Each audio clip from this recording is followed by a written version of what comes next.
आजकल पाकिस्तान में एयरपोर्ट से मुख्तलिफ ममालिक जाने वाले मुसाफरों को ऑफलोड किया जा रहा है। कराची एयरपोर्ट से पिछले 10 माह में 8,000 मुसाफरों को ऑफलोड किया गया है। मैं इस वीडियो में आप दोस्तों के साथ कुछ क्वेश्चन शेयर करता हूं। अगर आप उनके सही जवाब इमिग्रेशन ऑफिसर को देंगे ना, तो यकीन करें आपको कोई भी ऑफलोड नहीं करेगा। और जो है ना, आप क्लियरली आप इमिग्रेशन पास करके आप उसी मुल्क में पहुंचेंगे अगर आप ये सवालात इमिग्रेशन ऑफिसर आपसे पूछे और आप उसको इस तरह के जवाब देंगे। तो वीडियो हम इस बारे में आज का बनाते हैं। आप वीडियो को ज़रूर लाइक करें और ज़रूर इस वीडियो को शेयर करें और हमारे फेसबुक पेज को फॉलो करें, ताकि ये जो भी नए वाले आने वाले दोस्त हैं ताकि उन तक ये मालूमात पहुंच सके। इमिग्रेशन ऑफिसर पहले आपको सिर्फ जो है ना, आपसे वहाँ का एग्जिट लगा देता था।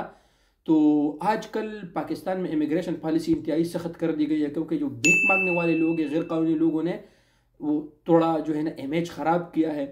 इमिग्रेशन ऑफिसर अगर आपसे पूछे, मिसाल के तौर पर आपका नाम क्या है, तो आपने उसको बताना है कि मेरा नाम उमेर है।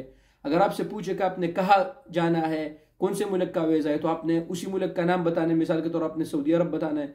आपका प्रोफेशन क्या है, आजकल यही सवाल करते हैं। तो आपने तमाम चीज़ें जो है ना आपको याद होने चाहिए। यानी आपके वीज़े पर जो प्रोफेशन है, मिसाल के तौर पर अगर आपका आमिल तहमील तंजील वीज़ा है, तो आपने उनको कहना कि मेरा आमिल तहमील तंजील प्रोफेशन है, मेरा आमिल का है, मेरा साइक खास है, मेरा आमिल मंजिली का प्रोफेशन है। ये तमाम चीज़ें आपने, या मेरा इंजीनियर का प्रोफेशन है, जो वीज़े पे लिखा है वहाँ पर आपने उनको ये बताना है। आपका एग्रीमेंट, अगर आपसे पूछे कि आपका एग्रीमेंट किधर है, आपने उसको डायरेक्ट एग्रीमेंट जो है ना अकद, वो आपने उसको डायरेक्ट दिखाना है, ठीक है ना। अगर आपको कहे कि आपने सऊदी अरब के कौन से सिटी में जाना है, वीज़ा कौन से सिटी का है, तो आपने उनको उसी सिटी का भी नाम बताना है कि जद्दा में जाना है, रियाज में जाना है।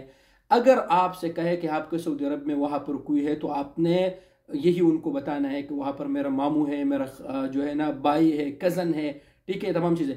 अगर आपसे पूछे कि आपके पास पैसे हैं, तो आपके पास जेब खर्च भी कम से कम 500-600 रियाल, पैसे नहीं, कम से कम 500-600 रियाल भी आपके साथ होने चाहिए। अगर आपको कहे कि आपका रिहाइश कहाँ पर होगा, तो आपने वो भी उनको क्लियर जवाब देना है। डरना नहीं है कि मेरा रिहाइश वहाँ पर रियाज में है, यम्बू में है, मक्का मदीना मुनव्वरा में है। ये भी आपने उनको सीधा और क्लियरली जवाब देना है, डरने की ज़रूरत नहीं है। आपका लिबास भी ज़बरदस्त अच्छा होना चाहिए, साफ़ सुथरा लिबास होना चाहिए। इसके अलावा जो है ना, आपने वो बोरियों में सामान नहीं रखना है और आपने पूरे मोहल्ले का सामान भी जमा नहीं करना है, ताकि वो उनको शक न पड़े कि भाई ये किस लिए जा रहा है। बस एक बैग होना चाहिए। आजकल जो हमारे नए दोस्त आ रहे हैं, तो वो बोरियों में सामान भर के पूरे मोहल्ले का सामान इकट्ठा करके ले गए। तो थोड़ा सा सामान और अच्छा सा जो है ना, एक अच्छे से बैग में सामान भी आपने रखना है, और खूबसूरत जो है ना बाल शाल वगैरह सब बना के। अगर आप इसी पर अमल करेंगे तो आपको 100% आपको ऑफलोड नहीं करे, आपको आने दिया जाएगा। भाई ये आदमी वहां पर काम के लिए जा रहा है, ठीक है ना।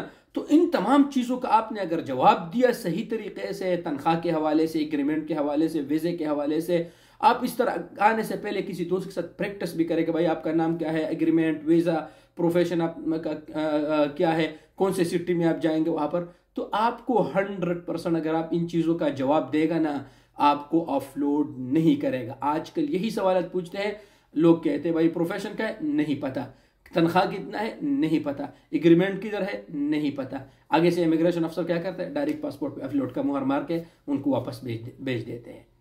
तो ये इन चीज़ों का अगर आप जवाब देंगे दोस्तों, वो भी फिर सोचते हैं कि भाई आप लोग जाके वहाँ पर क्या करेंगे।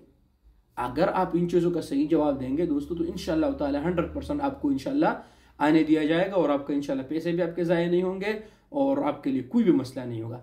तो ये था कुछ मालूमात आप दोस्तों के साथ मैंने शेयर किया। ज़रूर वीडियो को लाइक शेयर करें, फेसबुक पेज को फॉलो करें और वीडियो को ज़रूर दोस्तों के साथ शेयर कीजिएगा। शुक्रिया।